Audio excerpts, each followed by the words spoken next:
నమస్తే సార్. నమస్తే అమ్మా. సార్ నరాల బలహీనత ఉన్న వాళ్ళకి ఏంటంటే ఎక్కడైనా సరే ఎక్కడికి వెళ్ళినా కానీ చాలా నరాలు లాగేయడం, తిమ్మిరి రావడము, సో అంటే సరిగ్గా ఏ పనిపైన కాన్సన్ట్రేట్ చేయలేకుండా ఉంటారు. సో ఇలాంటి వారికి ఏమైనా మంచి హోమ్ రెమెడీస్ ఉన్నాయా? చాలా చాలా ఉన్నాయమ్మా. ఈ మధ్య కాలంలో నరాల బలహీనత సమస్య చాలా మందిని వేధిస్తుందమ్మా. చిన్నపిల్లల నుంచి పెద్దల వరకు ఎక్కువ శాతం మందిలో వేధించేటువంటి అత్యంత ప్రధానమైన సమస్య నరాల బలహీనత. కొంతమందికి లక్షణాలు ఒక్కొక్క రకంగా ఉంటాయమ్మా.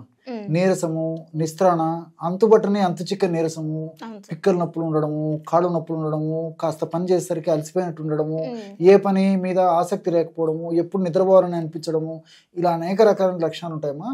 మరి అలాంటి వాడు ఏమంటే ఎప్పుడు అవకాశం దొరికినప్పుడు రెస్ట్ తీసుకోవాలి, నిద్రపోవాలనేటువంటి తలంపి ఉంటుంది తప్ప మరి ఏదైనా పని చేయాలన్నా ఆసక్తి ఉండేటువంటి పరిస్థితి ఏర్పడుతుందమ్మా.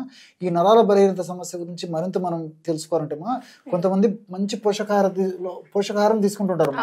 సో సఫిషియెంట్ గా ఆహారం తీసుకున్నప్పటికీ నరాల బలహీనత ఉంటుంది. కొంతమందికి పోషకాహారం తీసుకోకపోవడం వల్ల కొంతమందికి నరాల బలహీనత ఉంటుంది. కొంతమంది మరి ఆధునిక కృత్రిమ రసాయన ఔషధాలు వాడుకోవడం వల్ల నరాల బలహీనత ఉంటుంది. కొంతమందిలో ఈ మధుమేహం అంటే చక్కెర వ్యాధి, అదేవిధంగా ఈ వెయిట్ ఉండడము, హార్మోనల్ డిస్టర్బెన్సెస్, ఇలాంటి వాటి వల్ల కొంతమందికి నరాల బలహీనత ఉంటుంది. ఈ విధంగా కొంతమందికి ఆల్కహాల్ ఎక్కువ తీసుకునేటువంటి వాళ్ళలో నరాల బలహీనత ఉంటుంది. అదేవిధంగా మరి రక్తలేమి అంటే ఈ రక్తం తక్కువగా ఉన్నటువంటి వాళ్ళలో నరాల బలహీనత ఉంటుంది. సో అంతుబట్టని అంతు చిక్కని నీరసము ఈ నరాల బలహీనతలో ప్రధానమైన లక్షణమా. దీనికోసము కొంతమంది మరి ఇంటి పక్కన వాళ్ళు చెప్పినారనో, స్నేహితులు చెప్పినారనో, తెలిసిన వాళ్ళు చెప్పినారనో మరి బి కాంప్లెక్స్ మాత్రలు, తర్వాత కాల్షియం మాత్రలు, ఐరన్ మాత్రలు రకరకాలు వాడుతుంటారమ్మా. కొంతమందికి కొంతవరకు ప్రయోజనం చేకూరినప్పటికీ ఎక్కువ శాతం మందిలో అనుకున్నంత రిజల్ట్ కూడా రాదమ్మా. చాలా ఇబ్బంది పడేటువంటి పరిస్థితి ఏర్పడుతుంది. ఇంకొంతమంది ఈ బాధలు భరించలేక వైద్యులకు వెళ్ళినప్పుడు వైద్యులు వ్యాధి నిర్ధారణ పరీక్షలో భాగంగా రకరకాల పరీక్షలు చేయిస్తారమ్మా. కొంతమందికి ఆ యొక్క స్పష్టమైన కారణం తెలుస్తున్నామా, ఈ కారణం వల్ల నరాల బలహీనత ఉందని చెప్పేసి. కొన్నిటిలో అన్ని నార్మల్గా ఉంటాయి కానీ నరాల బలహీనత సమస్య పోదమ్మా. సో మరి వీటిని దృష్టి ఉంచుకొని ఒక చక్కటి ఔషధ యోగాన్ని చెప్తామా. ఇది వాడుకోవడం వల్ల ఆ సమస్య నుంచి బయటపడవచ్చమ్మా. అంటే వైద్యులు సూచించిన మేరకు వాళ్ళ ఆ యొక్క ఔషధాలు వాడుకుంటూ కూడా ఇప్పుడు మనం చెప్పబోయేటువంటి ఆహార ఔషధం వాడుకోవచ్చు. దీనికి కావలసిన పదార్థాలమ్మా 4. మొట్టమొదటిది బాదం పప్పుమ్మా. సో చాలా బాగా పనిచేస్తుంది నరాల బలహీనతకి. సో ఈ బాదం పప్పును కాస్త వేయించేసేసి పౌడర్ తయారు చేసుకోవాలి. అదేవిధంగా రెండవ పదార్థంగా ఈ యొక్క ఖర్జూరం పెచ్చుల యొక్క చూర్ణం అమ్మా. సో ఈ ఖర్జూరం పెచ్చులు, మన ఎండు ఖర్జూరం పెచ్చులు ఈ విధంగా తీసుకొని, అంటే మనకి ఎన్ని అవసరమైతే ఉన్నమ్మా.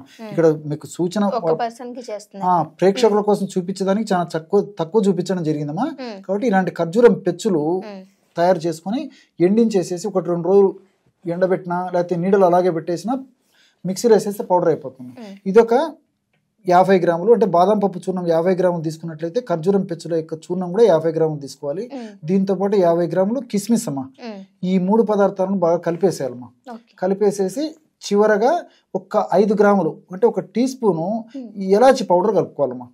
సో ఈ విధంగా కలపడం వల్ల బ్రహ్మాండమైనటువంటి నరాల బలహీనత సమస్యకు సంబంధించి ఔషధం రెడీ అయిపోతుంది. ఈ విధంగా తయారు చేసుకున్నటువంటి ఔషధాన్ని ఒక గాజు సీసాలో నిల్వ ఉంచుకొని రోజు రాత్రి పడుకునేటప్పుడు 1 కప్పు గోరువెచ్చని పాలల్లో 1/2 టీ స్పూన్ నుంచి 1 టీ స్పూన్ వరకు, చిన్నపిల్లలైతే 1/2 టీ స్పూన్ సరిపోతుంది, పెద్దవాళ్ళు అయితే 1 స్పూన్ వరకు వాడుకోవచ్చమ్మా.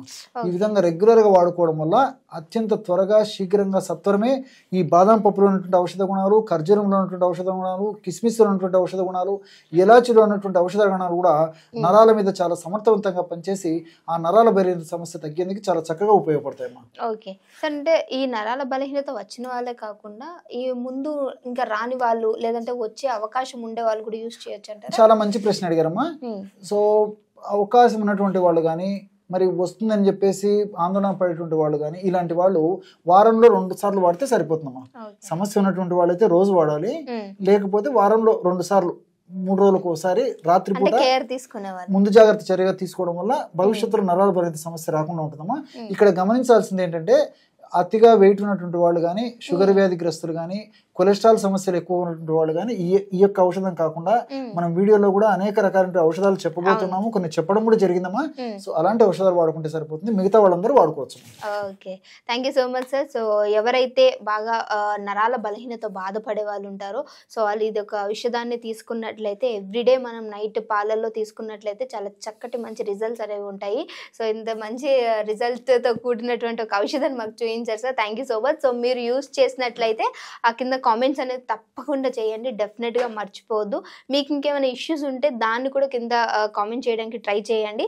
దాన్ని మేము ఇంకా సార్తో డిస్కస్ చేసి మీకు ఏ విధంగా చూపిస్తే బాగుంటుంది అనేది ఖచ్చితంగా చేయడానికి ట్రై చేస్తాం. అండ్ ఇంకో వీడియోతో మళ్ళీ మీ అందరి ముందుకు వస్తాం. అప్పటి వరకు చూస్తూనే ఉండండి అవర్ ఛానల్. Thank you.